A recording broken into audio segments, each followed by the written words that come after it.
La comptabilité est organisée de manière très précise, qui est donnée par le plan comptable général.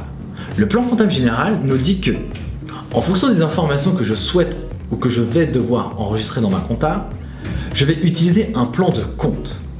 Ce plan de compte, il est constitué de plusieurs classes que vous voyez à l'écran.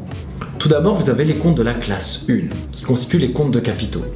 Si l'entreprise décide d'enregistrer une augmentation de capital, alors elle indiquera cette information dans les comptes de la classe 1.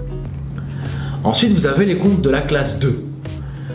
Eh bien, si l'entreprise acquiert une immobilisation, eh bien, elle enregistrera cette information dans un compte de la classe 2, qui est un compte d'immobilisation.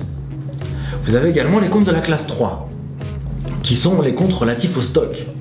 Si l'entreprise enregistre des choses qui vont rentrer dans le stock, elle utilisera un compte de la classe 3. Puis vous avez les comptes de la classe 4 qui constituent les opérations liées avec les tiers. Si l'entreprise paye son fournisseur, eh bien c'est un tiers à l'entreprise, alors elle utilisera un compte fournisseur qui sera un compte de la classe 4.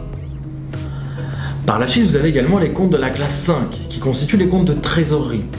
Je reprends l'exemple juste d'avant. Si l'entreprise paye son fournisseur, elle utilisera également un compte de la classe 5. Et enfin, vous avez les deux dernières classes qui sont à la fois les charges. Si j'ai des achats de matières premières, j'utiliserai un compte de la classe 6.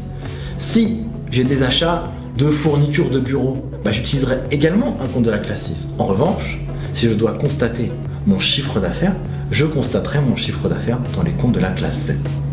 Alors, j'espère que cette vidéo vous a éclairé. Merci de l'avoir suivi et je vous dis à très vite pour le prochain cours.